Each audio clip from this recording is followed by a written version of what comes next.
Assalamualaikum warahmatullahi wabarakatuh. Selamat pagi anak-anak. Lama tidak berjumpa ya. Kemarin kalian sudah menerima hasil rapot.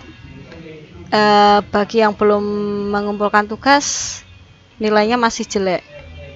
Jadi yang masih belum nanti tetap dilengkapi. Kemudian sebelum kita ke materi bab baru pewarisan sifat, Bu Banati masih harus menjelaskan satu materi yang di pertumbuhan perkembangan yang agak sulit. Yang lainnya nanti bisa dibaca sendiri, di modul sudah ada.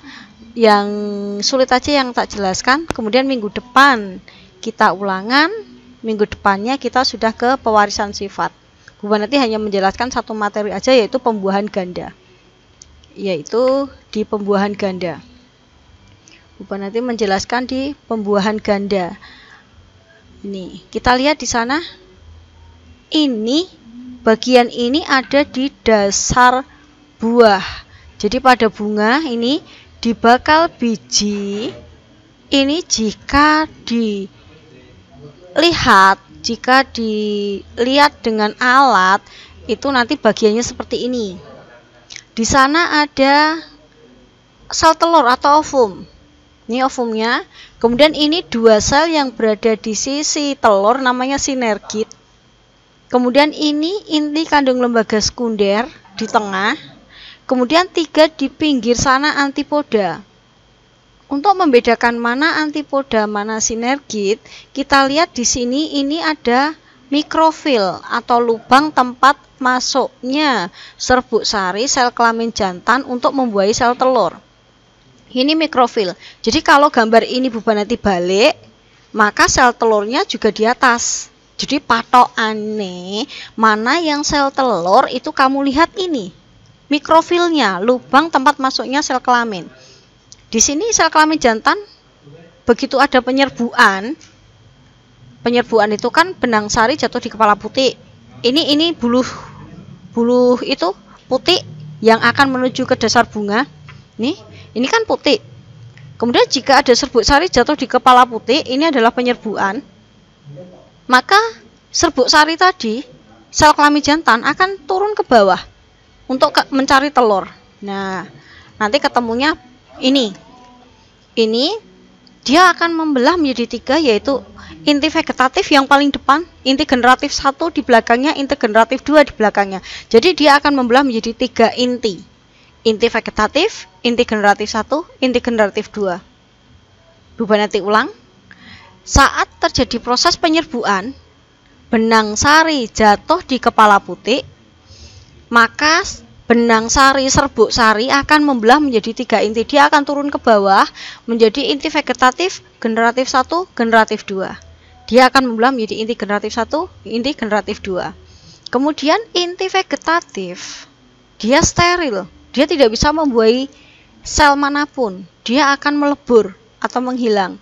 Kemudian inti generatif 1 akan masuk untuk membuahi inti telur, inti dari sel telur atau inti kandung lembaga primer.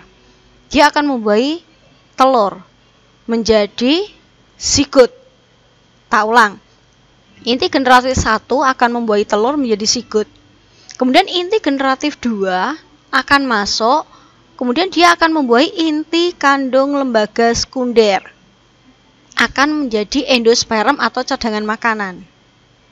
Jadi andekan kamu makan mangga, yang kamu makan itu adalah hasil pembuahan inti generatif 2 dengan inti kandung lembaga sekunder.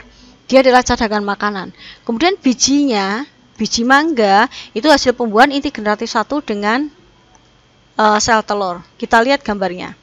Di sini sama, ini kan kepala putik. Jika ada serbuk sari jatuh di kepala putik, peristiwa namanya penyerbuan. Kemudian penyerbuan akan diikuti dengan fertilisasi atau peleburan sel kelamin jantan dan sel kelamin betina. Itu terjadi di bakal biji. Ini jika dibesarkan seperti ini.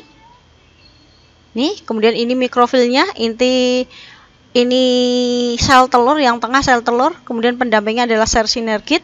Ini adalah inti kandung lembaga sekunder, ini adalah antipoda. Kemudian serbuk sari yang membuahi tadi akan membelah menjadi 3, inti vegetatif, inti generatif 1, inti generatif 2.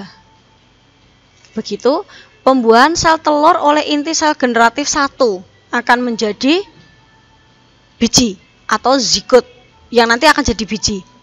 Kemudian pembuahan yang kedua itu inti generatif 2 dengan inti kandung lembaga sekunder. Nanti jadinya endosperm atau cadangan makanan atau buah yang bisa kita makan. Karena ada 2 kali pembuahan, maka disebut dengan pembuahan ganda. Bu nanti ulang, pembuahan ganda itu terjadi proses 2 kali pembuahan. Pembuahan yang pertama, inti kandung lembaga primer atau sel telur akan dibuahi oleh inti generatif 1 menjadi zigot yang nanti akan jadi biji. Kemudian pembuahan yang kedua, inti generatif 2 akan membuahi inti kandung lembaga sekunder. Nanti akan jadi biji. Nanti akan jadi endosperm atau cadangan buah atau buah yang biasa kita makan. Itu terjadi 2 kali pembuahan.